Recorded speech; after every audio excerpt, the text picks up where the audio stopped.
Thank you all for joining. I will start again with a prayer. Bismillahir Rahmanir Rahim.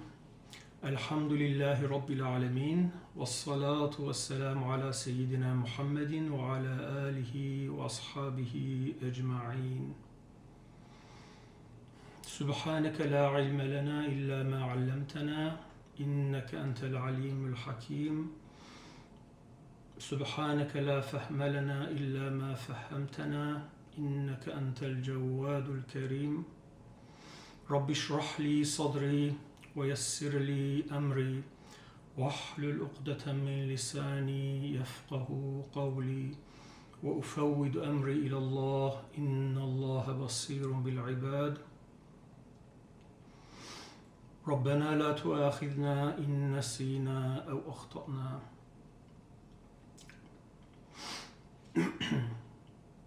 So this is the third part of our webinar series on the mysterious journey of three prophets, Musa, Khidr, and Yusha, alayhi salam, peace be upon them all.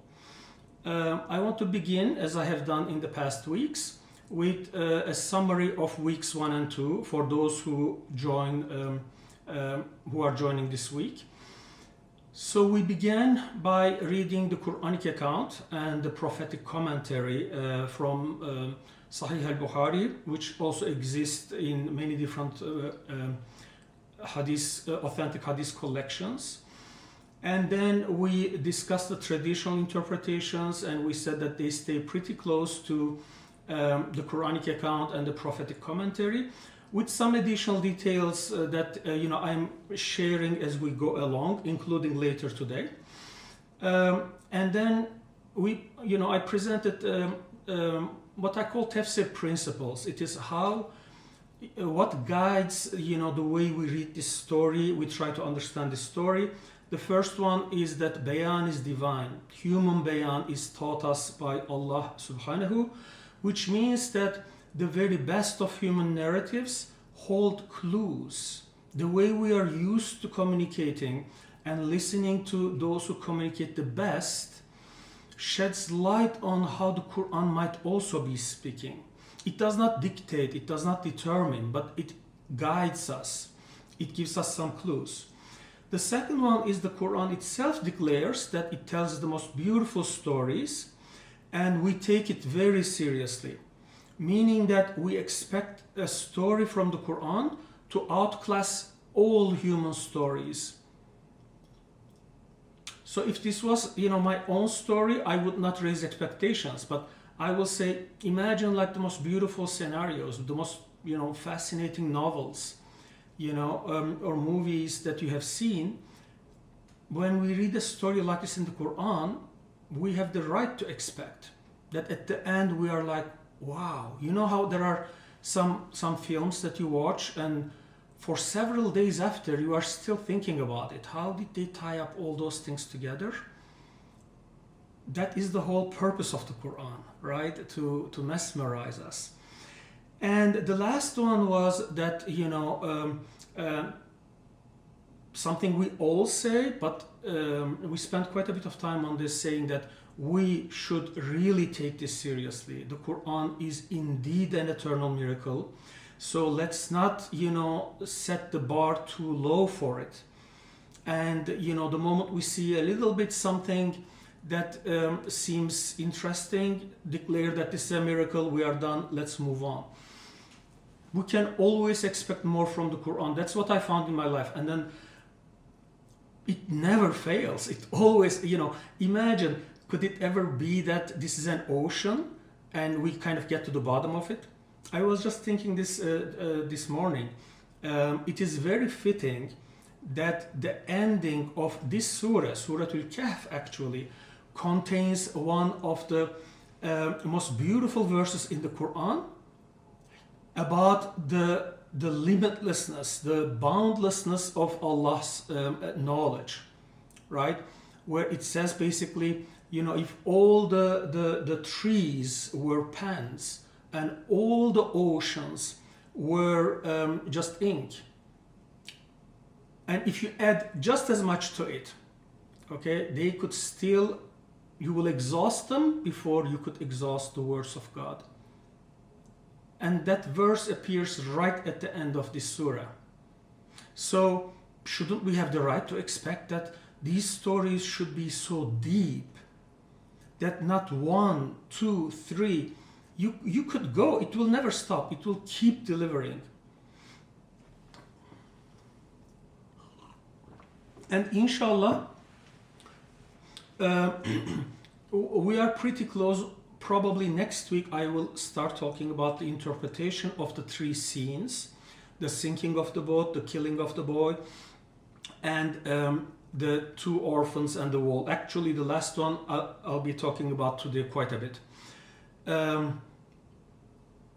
And some of my friends who heard, the tafsir, parts of the tafsir before, at the time, each of these scenes, I had not fully kind of, I don't want to claim that I fully understand now, of course, but I had a more general understanding of it.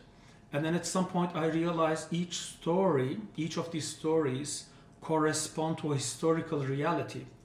And all those, the boat, even the boat as a name, corresponds to something we know. And the people on the boat correspond to some people we know.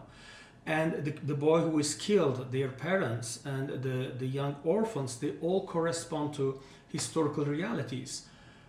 And then I thought I was done. I mean, of course I didn't really think that, but you think that, oh, this is, this seems to really fit well. Then I realized there's a second interpretation that fits just as well as the first one, all 3 stories. And then as I was about to write that, I realized there is a third interpretation that fits all of those. Even the fish going back into the water has like 3 different interpretations, that so far I have thought about. And my hope is through this kind of, methodical,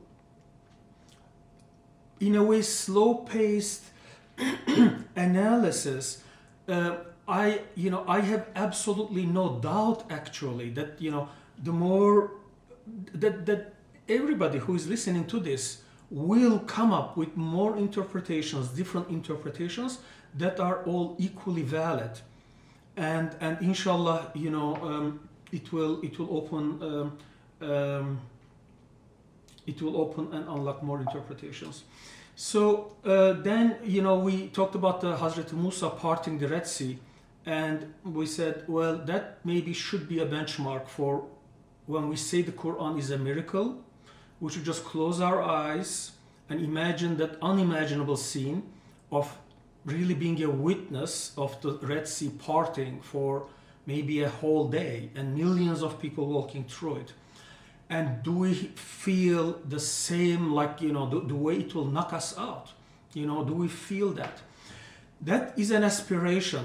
I'm not suggesting that at the end of, these webinar series we will all be knocked out. Inshallah we are, or inshallah others come up with miracles, that are even much more profound, and then, we feel that. But I don't think we should stop until we get there. Otherwise, we will not be doing justice to the Quran. And our tafsir began at the end of, last week. And the way to approach is, the first thing that I want to establish is this sense that the traditional interpretation, as beautiful as it is, as full of mercy and wisdom that it is incomplete. Okay, it has some major unanswered questions, not unanswered, even questions that have never been asked. And one was, we read the beginning verse of the story, verse 60 in Surah Al-Kahf, where Hazrat Musa declares that he is going to walk for ages. He just leaves his people. And then we said, how is that possible? So that is a very crucial point for the entire story.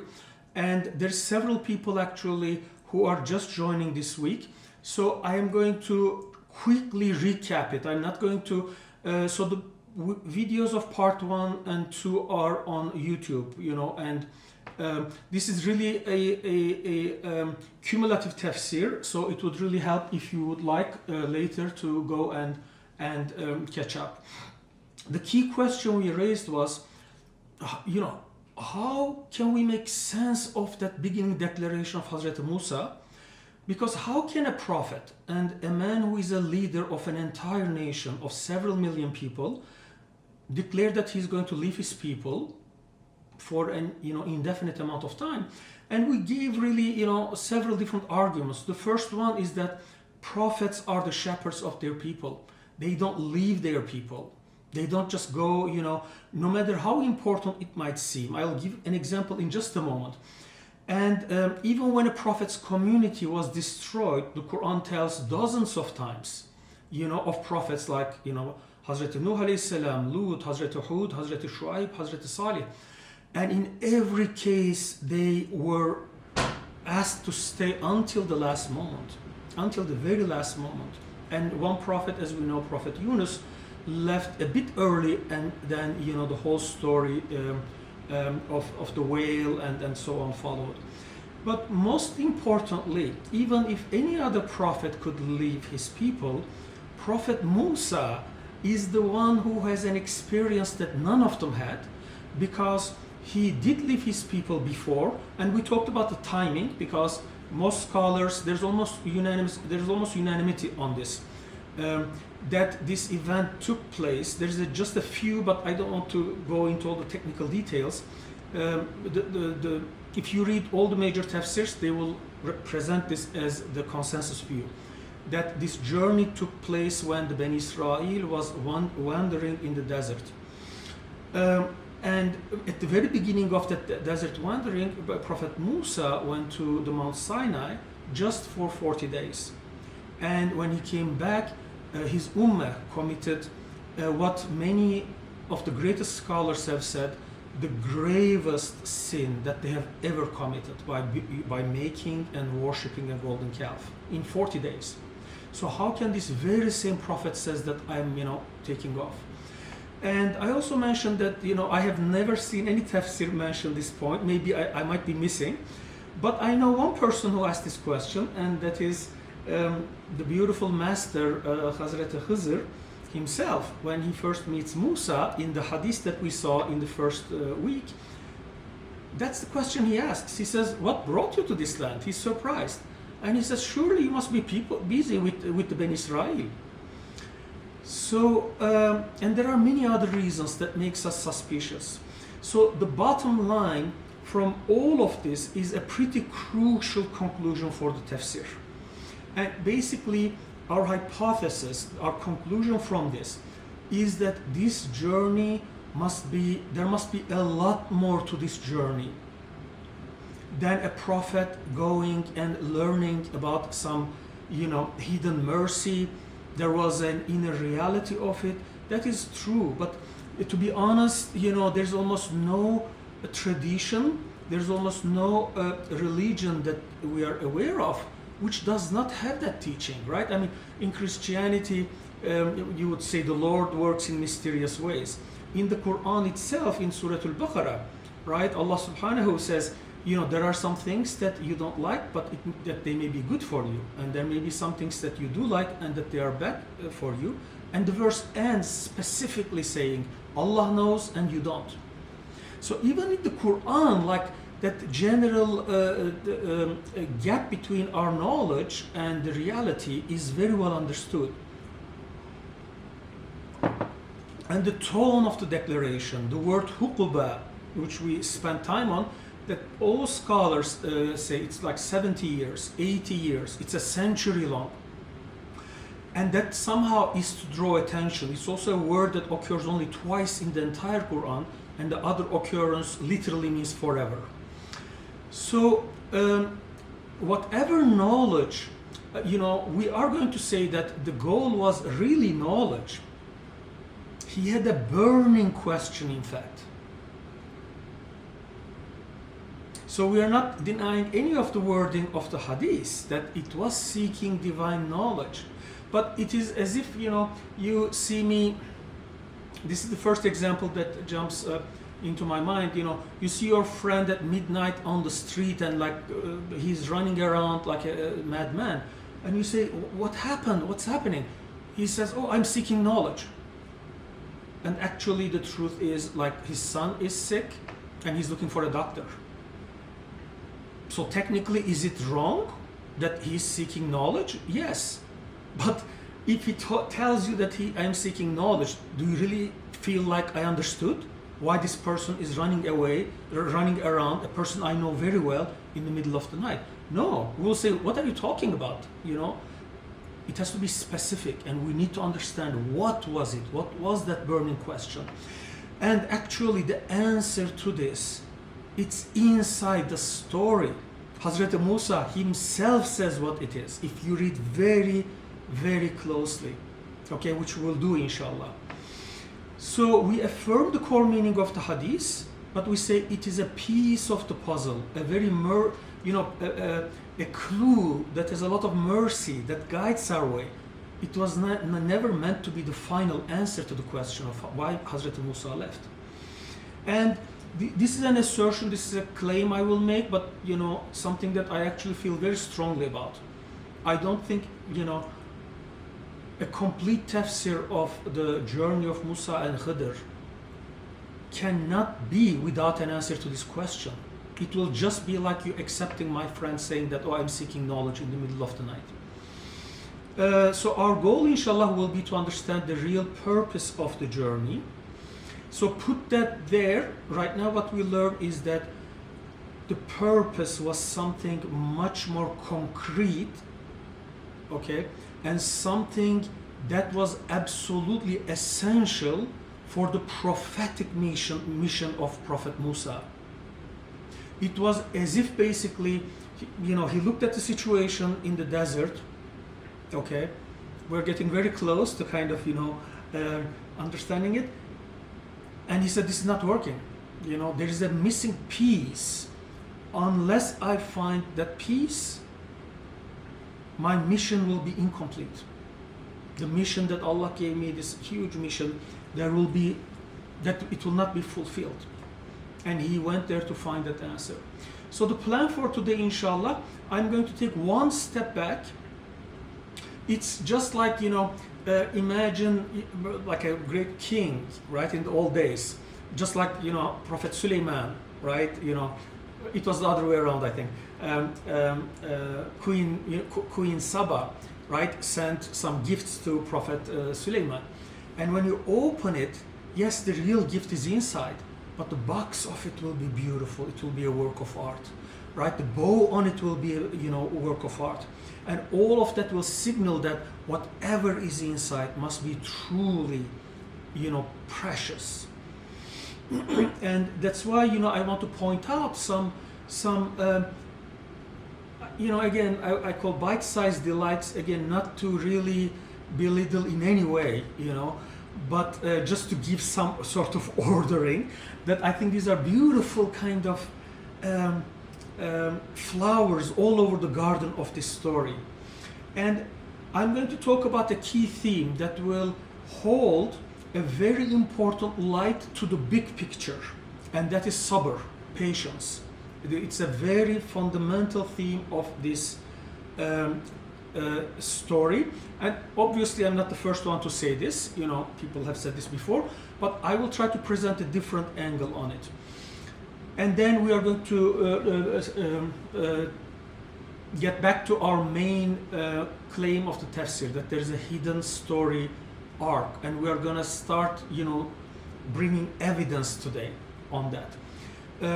The one general class of evidence that there must be a concrete story here that is being told is that the Qur'anic account has far too many and far too specific details for a story of general wisdom and lessons.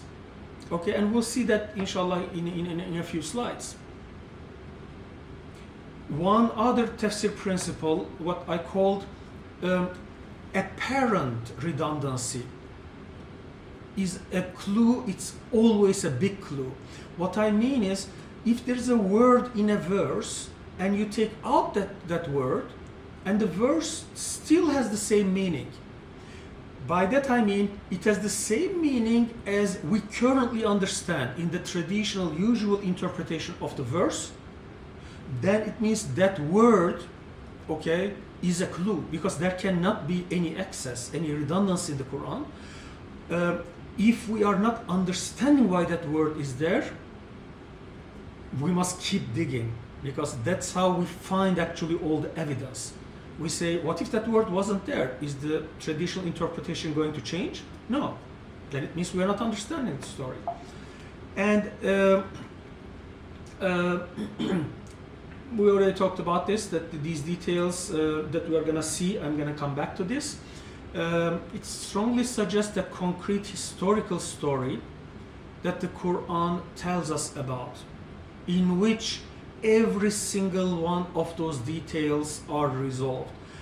I don't know, or I don't think I will have time to go through every single word in the tafsir. But in the book that, inshallah, is coming out of it, that is the strategy. That I write, every verse, I underline. We are going to start doing some of it today. And until we understand every word, there's still more information in there. And inshallah, if we get there, we are going to outline the story, inshallah. I'll give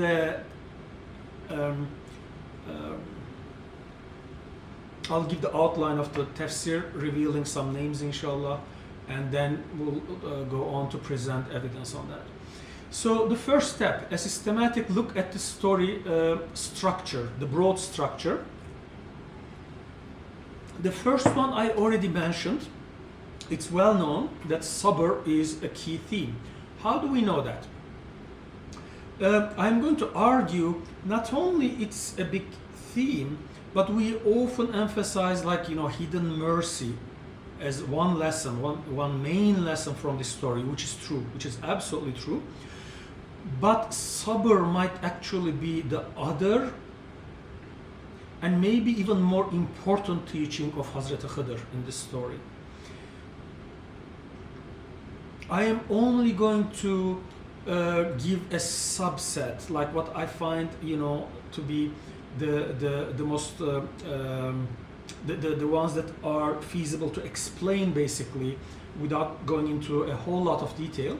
If you ask how do we know, I would say the Quran does not leave any doubt. It never does.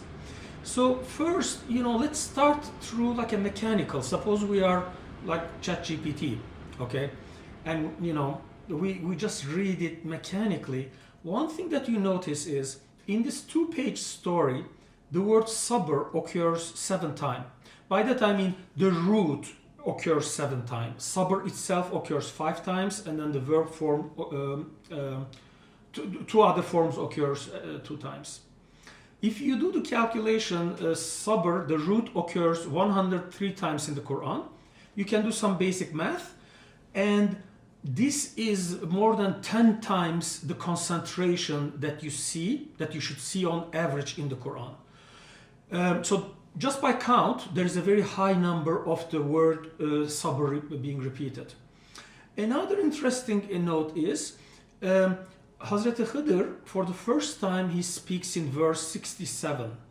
So that is the 8th verse of a 23-verse story. Okay? Like 1/3 of the story is gone. But the word sabr never occurs before he emerges. And in fact, the very first words that he speaks, verse 67, he tells Hazrat Musa, إِنَّكَ لَن تَسْتَطِعَ مَعِيَ صَبْرًا. You certainly cannot be patient with me. The first thing he says is patience. And in particular, you cannot be patient.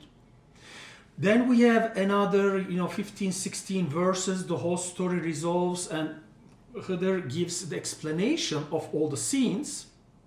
And verse 82, the capstone, the ending of the story, is the longest verse of the entire story.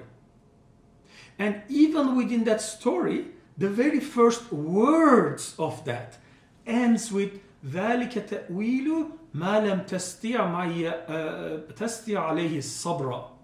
So the very last word he speaks in the story is again sabr. So it is, imagine, like the first word is sabr, the last word is sabr. I'm just also trying to show like how surgically precise the Quran is for every point that it makes, And then it doesn't, it doesn't stop there. There's a concept of fasila, which we will talk, a bit more in the next few slides. Fasila is the last word of a verse. Muslim scholars, there's a very long debate, in the traditional literature about can you say that the Quran has rhymes? And most of the scholars decided to be really conservative, rightly so, because the Quran itself says it's not poetry. And if you call it a rhyme, then you are implying that it is like poetry. So they came up with like a slightly different word, but the function is quite similar. It is how each verse ends. And the Quran has these repeated fasilas, the same sounds, repeats again and again, which gives this beautiful musical quality, this flowing musical quality. And the word sabara, the root sabara, the root of sabr, occurs more than 100 times in the Quran, but it rarely ever occurs at the end of a verse. Okay? It occurs only 8 times as a fasila, as the last word. 5 of those 8 are here in this story. The reason this matters is just like in a poem, fasilas, they build a rhyme. When, you don't have to read from a book. Like if you read in a prayer, that word catches a lot of attention because you breathe and you kind of, wait for a few seconds at the end of it. So when you make sabr 5 times, the fasila, it almost makes it kind of unmissable. It's saying, pay attention, sabr, sabr. Now, I'll go one more step and I will actually say that the Quran makes it even more obvious because the repetition itself repeats almost the same verse 3 times, each time changing it a little bit and raising the temperature, so to speak. So the first time when Hazrat Musa asks if he can follow Khidr, he says, قال إنك لن تستطيع معي صبرا. You can never be patient, you can never bear with me patiently. And then they go on the journey. The first scene happens and Khidr, makes a hole in the boat and Hazrat Musa just blows up. And I love actually the contrast in the voice of Hazrat Musa in verse 71. You can tell like, he's on fire. He cannot believe his eyes. And how cool Khidr sounds in his response. What does he say? He almost repeats verbatim. But now he says, قال ألم أقل, did I not say إنك لن تستطيع معي صبرا? He repeats exactly the same words. Didn't I say exactly this, that you cannot bear with me? Then they do the second scene. Khidr kills the boy, and then Hazrat Musa explodes even more, and Khidr just as cool. He says, now he changes a little bit. Before, in verse 72, he said, Alam aqul, did I not say? Now he's raising in a way the temperature. He says, Alam aqul laka. So instead of did I not say, now it is did I not tell you? Okay, because now you keep doing it, that you will never be able to bear with me patiently. And then, they part ways in the last, the third scene. And before Prophet Khidr says, I'm going to give you the interpretation, he could have just said in that verse, this is our separation. Let me now explain these events. But he doesn't say it like that. He says, سَأُنَبِّئُكَ بِتَأْوِيلِ مَا لَمْ تَسْتَطِعْ مَعِيَ صَبْرًا. Okay, he repeats it again. I mean, this is Qur'anic speech, so I want to be very careful in how I say it. It's almost like a bit rubbing it in the face, right? He could have just said, I will tell you the view of these events. But he says, Now I shall explain to you about which, that about which you could not remain patient, with very similar words. And then he finishes from verse 79 to 82, the interpretation, and his very last words, in between, Prophet Musa doesn't speak at all. And he says, this is the true meaning of things about which you could not keep your patience. He again has to say it. So the Quran doesn't do anything for jest, or doesn't do anything for, just for fun. It is beautiful, of course, it is like a way of speaking that captures you. But at the same time, it does it with very, very clear purposes beyond that.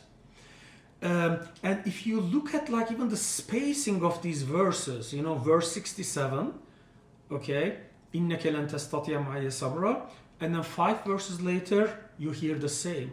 And then 3 verses later, you hear the same. And 3 verses later, it's almost like perfectly spaced. And that builds like a momentum that you cannot miss. When you finish it, you say, patience. This is definitely about patience. But what does it really mean? That is actually what I want to get at. Okay? So let's keep these in mind. And let's also note, like I said, apparent redundancy is always a clue. By that, so what I mean is, the last 2 verses, right? He could have said, now I'm going to explain these events. He doesn't. He just repeats it again. Then he finishes. He says, this is the interpretation. No, he again has to remind. So there must be a purpose. That purpose may very well be emphasizing that point in a way that nobody can miss. But again, that is not something to take lightly. Why? Why is it emphasizing? The entire Quran talks about sabr over and over and over. Why here is sabr emphasized like that over and over? So before we talk about what I think is the real purpose of this repetition, I want to really raise what I will call a totally unfair misinterpretation, is to infer that it shows Prophet Musa had an impatient character.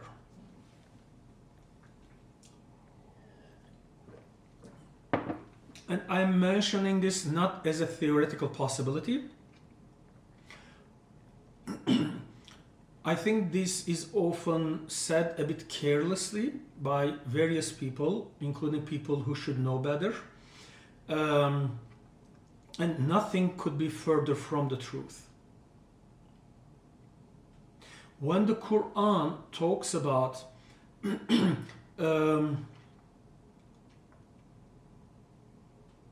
even some mistakes of prophets. Even for example, the best known one, the creation of Prophet Adam, and then the story between Adam and Hawa, and how basically they were brought down from the heaven. Go back and read, the verses 30 to 39 in Surah Al-Baqarah. If you pay attention to actually the words that are used, they are so carefully chosen to not imply, they are put in a very gentle and loving way, okay? Because the prophets are very, very precious to Allah. And Allah is extremely courteous. So thinking that Allah would, point out Prophet Musa being, having an impatient character, if that were true, by making Khidr repeat 5 times in the Quran, I don't think we really understand the Quranic language. Okay? Go read the stories of the previous prophets. It's always very gentle. And there is actually a lot more that the Quran says about this, when it tells the stories of prophets, there are things that the Quran says about what they did in a way that is so subtle that most of us don't even realize that the Quran is intimating that. It's hinting at that. So I think that would be really a very poor judgment in reading the Quran, even though some scholars have made that argument. I think, there's no basis. It is, this is my view, it's inconsistent with the Quranic speech. It is inconsistent with the relationship, the love, the very, very high pedestal that Allah subhanahu puts, his prophets. I'm not done. There's actually a few more things I will say to substantiate this. I mean, the first one is, it's not like lacking a little something, Sabr is one of the most important qualities of every single prophet, right? They are tested over and over, almost every prophet with sabr. And it is actually a major divine name. If you have ever seen, the 100 names, the 99 divine names of Allah subhanahu, there's of course, some debate. I don't want to go into it, about, because it comes to us through a hadith and in a certain order. But all of those things could also be by inspiration. If you read all the divine names in, those 99 names that are hanged, Sabr is always the last one. It's almost like the capstone of all divine names. And I believe, Khidr might have said that. It's the capstone, it's Sabr. Now, if you remember the Al-Bukhari hadith, the very end ends with a statement from Prophet Muhammad sallallahu alaihi wasallam that I think might have contributed to this misinterpretation. His statement is very beautifully spoken. It is just that we might have misinterpreted it when he said, "We wish Musa could be a bit more patient so that we could learn more." The way I read this, and I am not somebody actually who has like a knee-jerk reaction that anytime you say, "Oh, a prophet had made this mistake," I don't jump at. They are also human and they have human sides, and we learn from those. We learn from how they correct it. But in this particular case, I truly believe that Prophet Muhammad sallallahu alaihi wasallam, I think the primary intention is to draw attention to how much we can learn from these three stories. The three events that happened literally are less than a page. But there are oceans of meaning in it. So by that, he wasn't meaning Hazrat Musa was impatient. He was saying, I hope he could just, bear it a bit more, so that we would have one more story, and Allah knows what kind of, wisdom and mercy would come out of that. I mean, I don't think we need to defend too much, but, Prophet Musa, I would say the biggest evidence I have is he is the only prophet in history of every prophet who has been sent, including Prophet Muhammad alayhi salam, our prophet I'll come to in just a second, who led the most challenging nation in history for 80 years.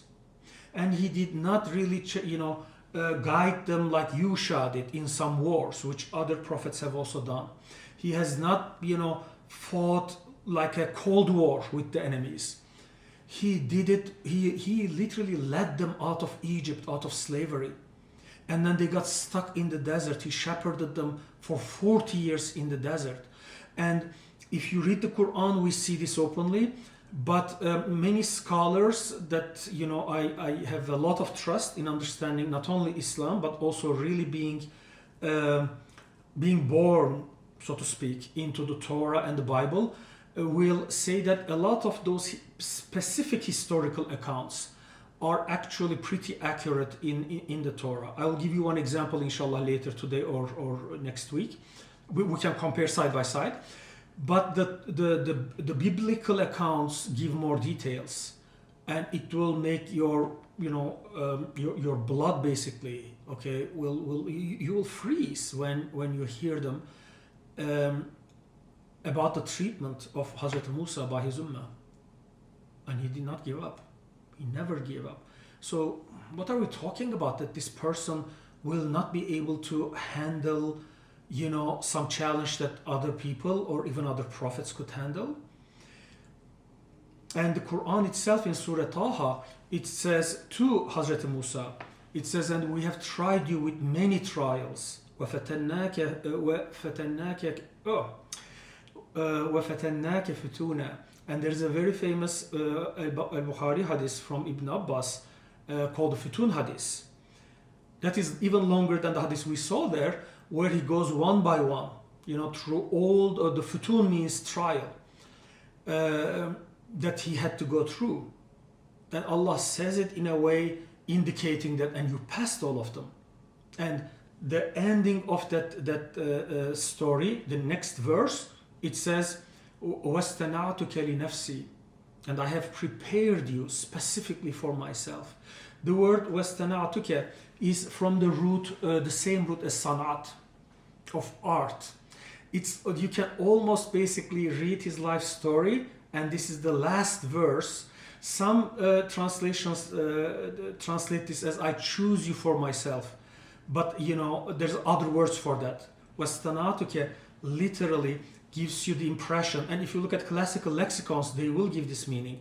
It's as if you carve basically out of a single piece of marble some artwork just as you want it. And it says, for li nafsi, for myself I chose you, and then I prepared you through all these steps. So saying that this prophet, Khidr was saying 5 times, just you must be really, really impatient. So if anybody could be patient, it would be him. But now that leaves a puzzle. So why was Khidr really saying it? What did he really mean? And this transition is very important. Very often when we read the Quran, or when we listen to people interpreting the Quran, or I think even when we read some of the traditional interpretations, we get stuck on this first level. That Prophet Musa had impatient, that's it, let's move on. Okay? Prophet Musa had an explosive personality, but that is not being impatient. It was because he could not stand injustice. He could not stand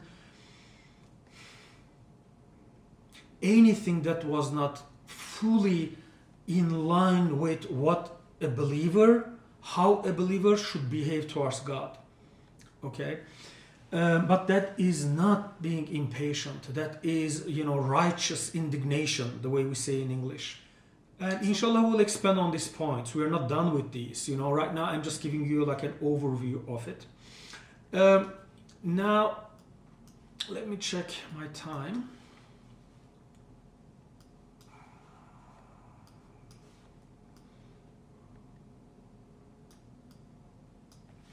Okay.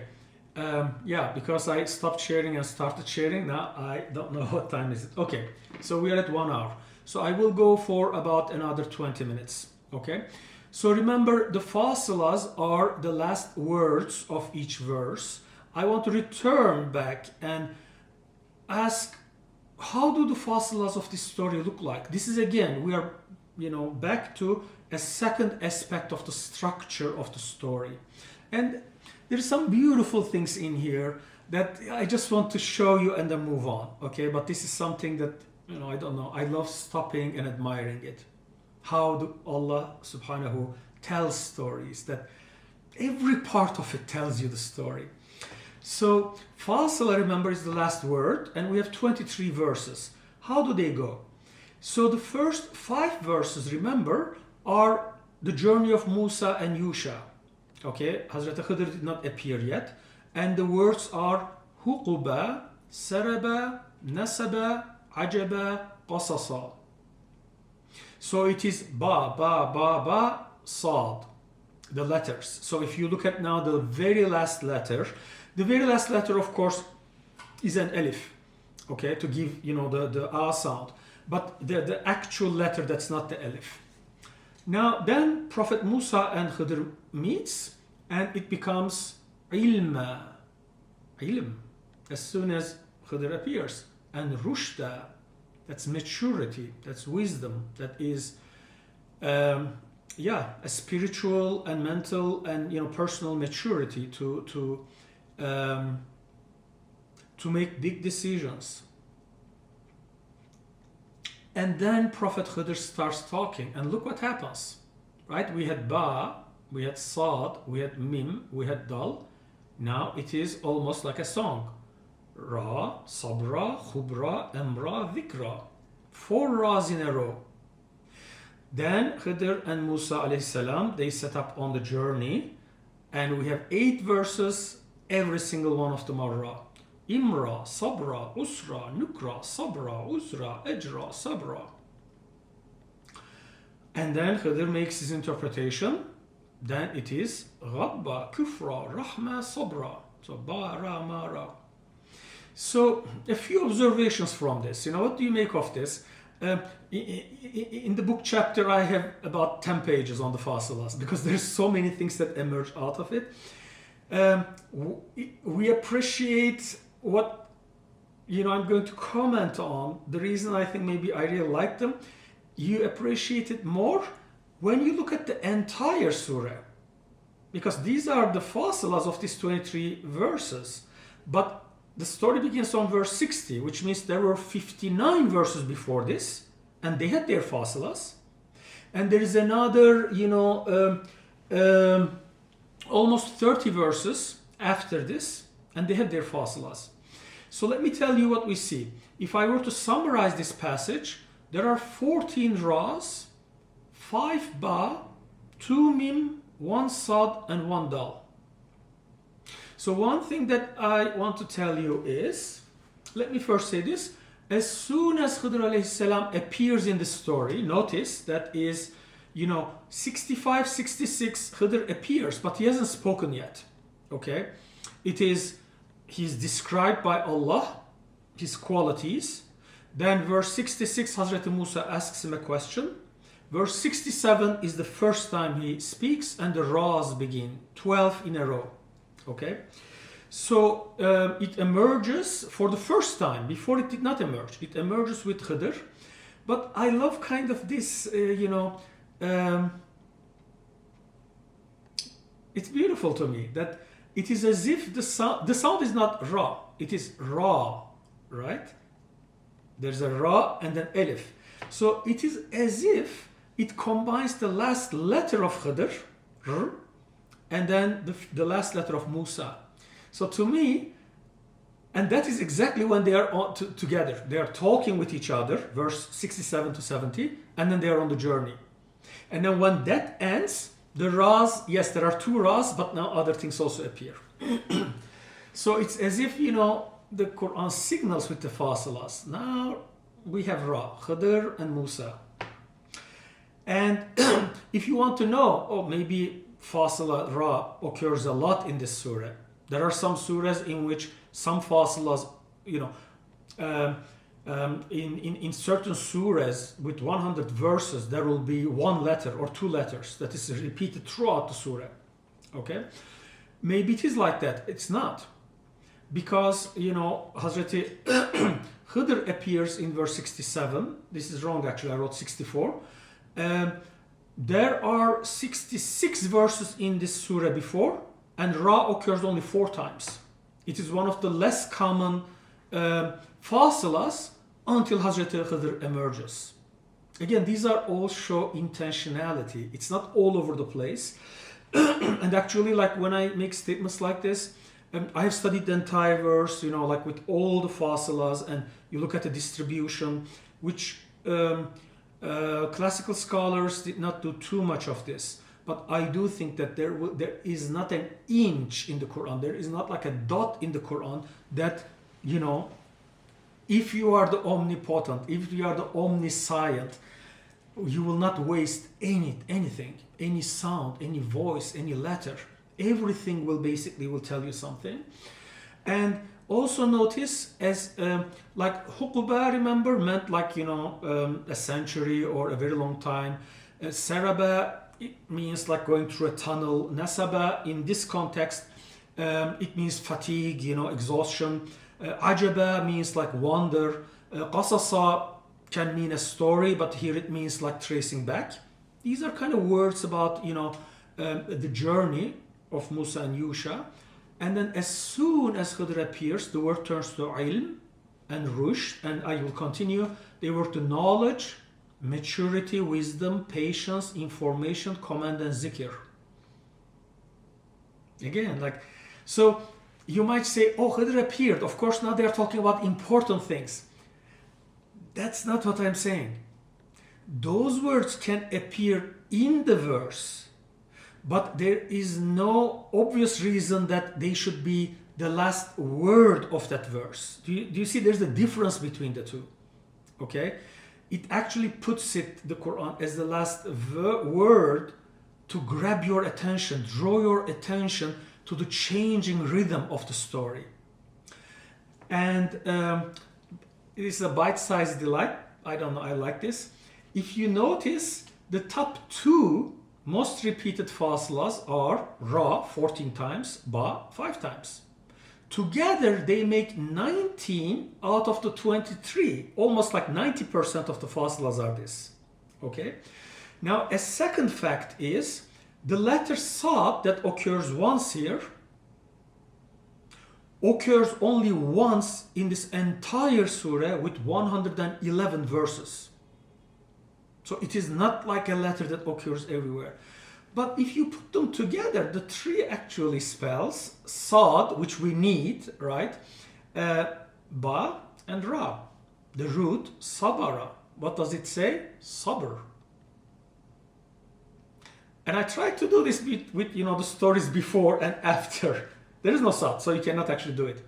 So, and I hope, inshallah, I hope you believe when I say this. This is really a subset, okay?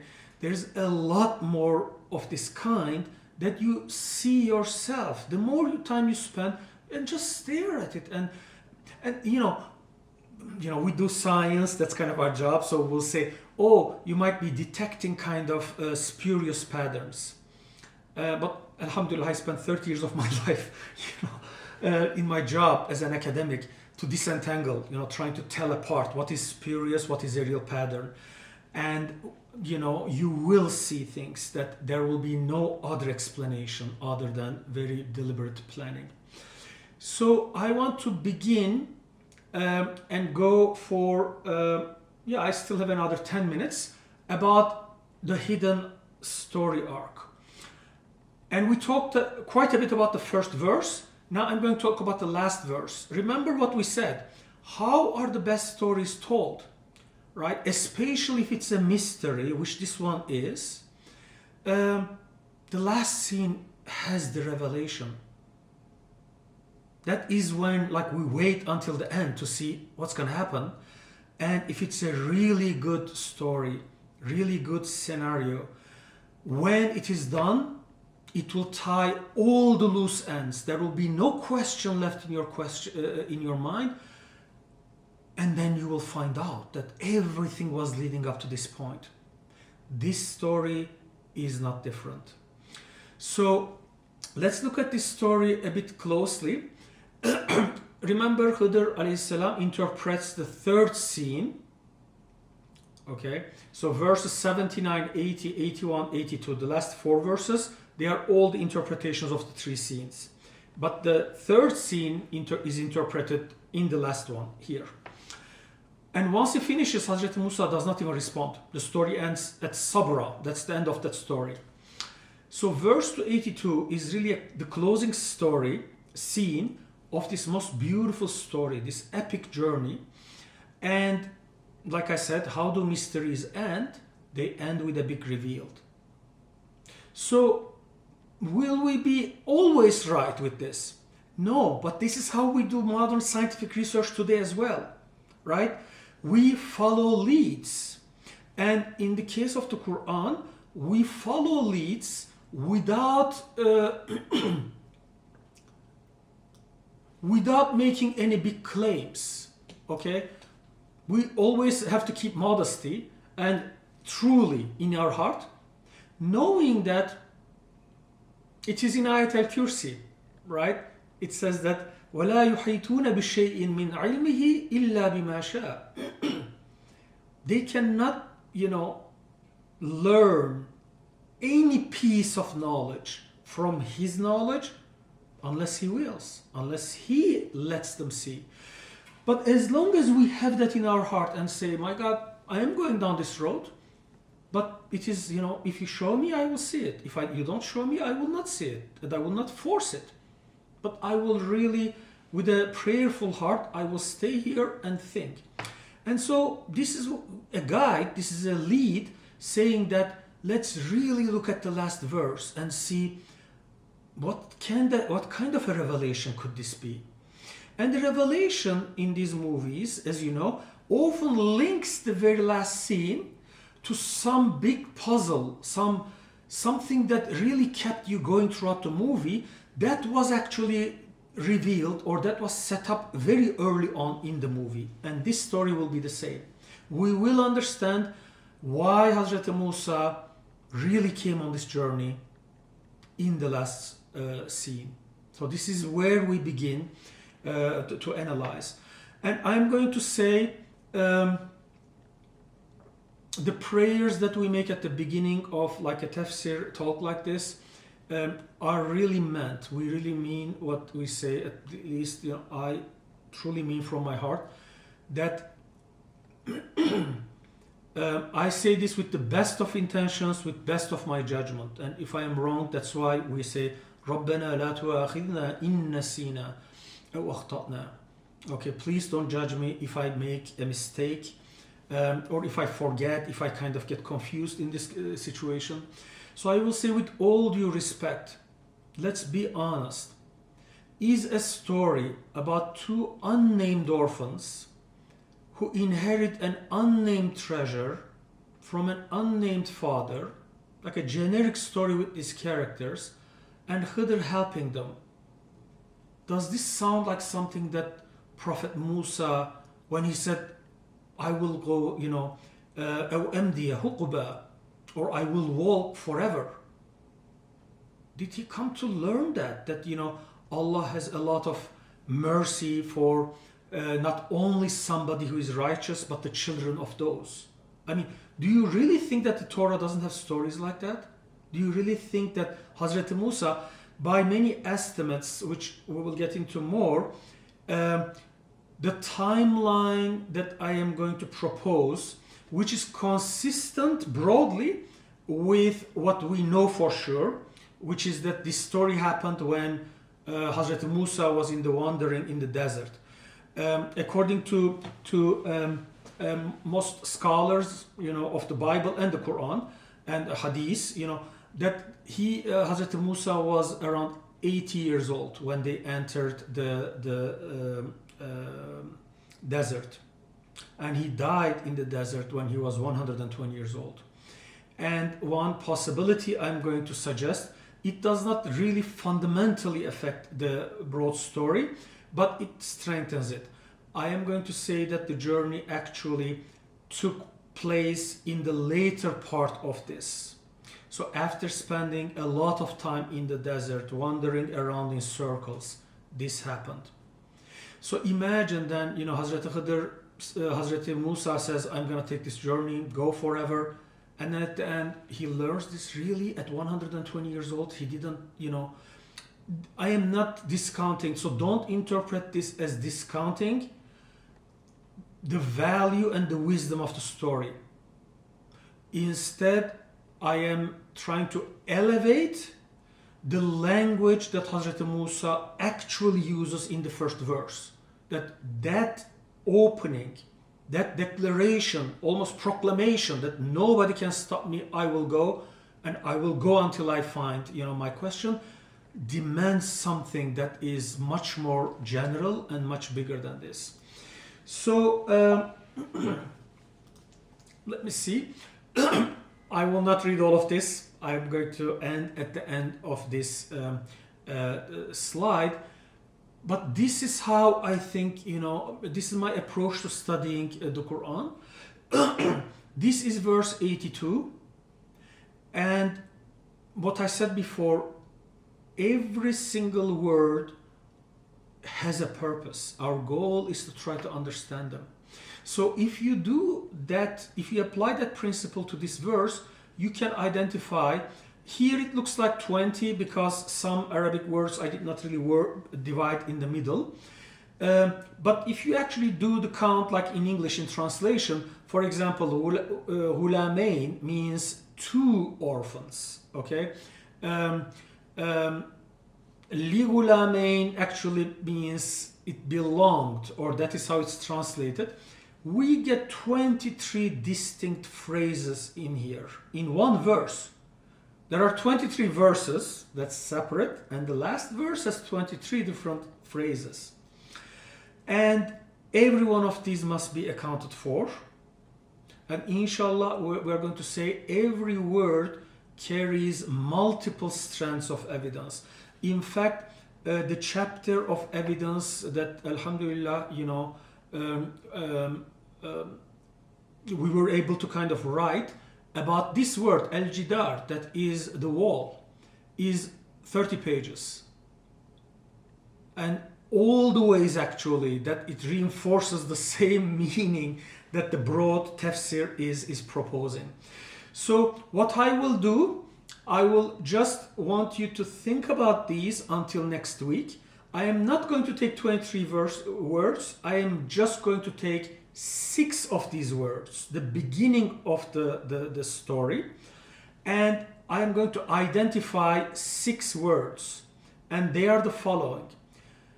It says, فَكَانَ لِغُلَامَيْنِ, these are 2 boys, يَتِيمَيْنِ, 2 orphans, فِي الْمَدِينَةِ, in the city, their father, وَكَانَ أَبُوهُمَا صَالِحًا, righteous. So do you remember when I said,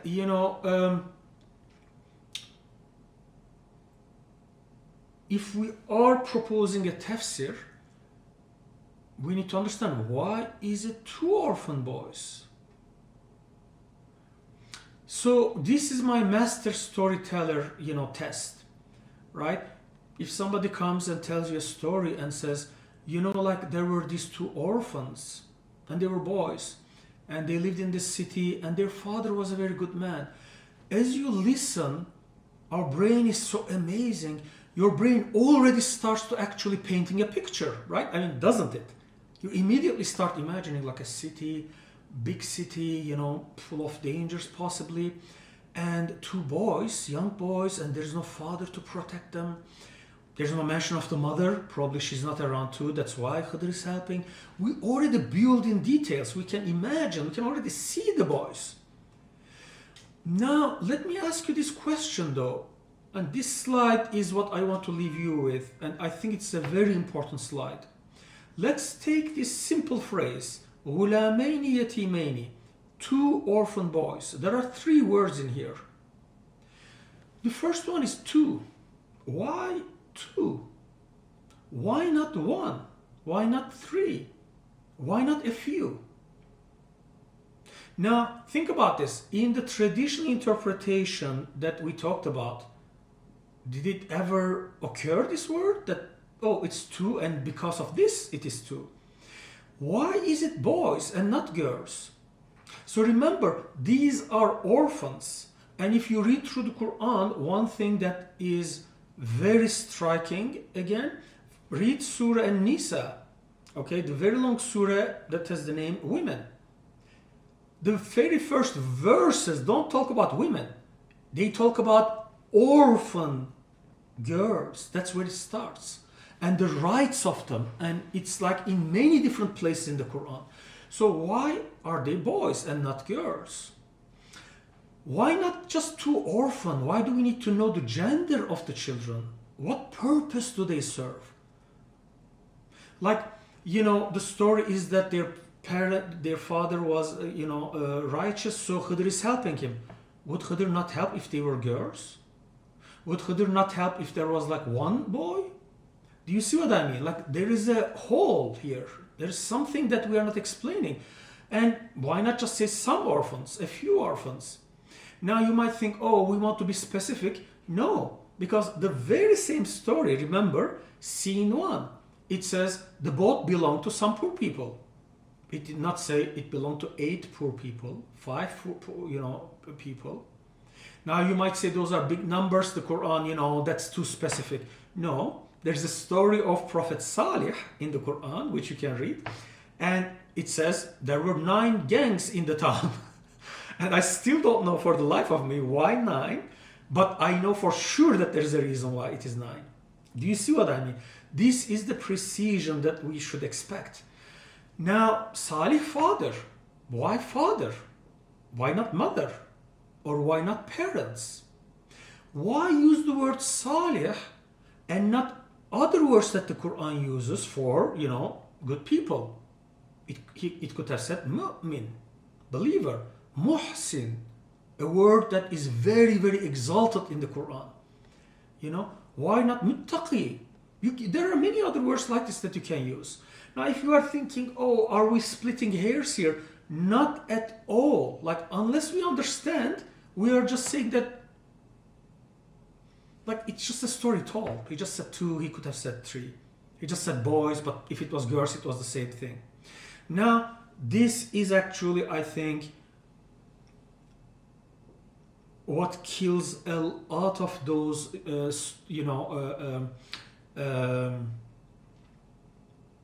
doubts. This scene is explained in verse 82, remember? 2 verses before this. Actually, this is wrong, because scene 2 is explained in verses 80 and 81. So scene 2 ends exactly, and then scene 3 begins. These are 2 scenes right back to back. They are like 2 lines, on top of each other. Let's see what scene 2 said. Do you remember there was a boy who was killed? And Khidr explained the reason as follows. He said, وَأَمَّا الْغُلَامُ, as for the boy, فَكَانَ أَبَوَاهُ, his parents, mu'minain, they were mu'min. So when I was asking these questions just above here, I was not speculating. I was just giving you options that the Quran itself uses in the story right before this. So imagine, this is like reading with intention, reading deliberately, reading with tartil that we talked about in the past weeks. When you read the Quran repeatedly, slowly, you will immediately notice this. You will say, wait, like they go to one scene and there is one boy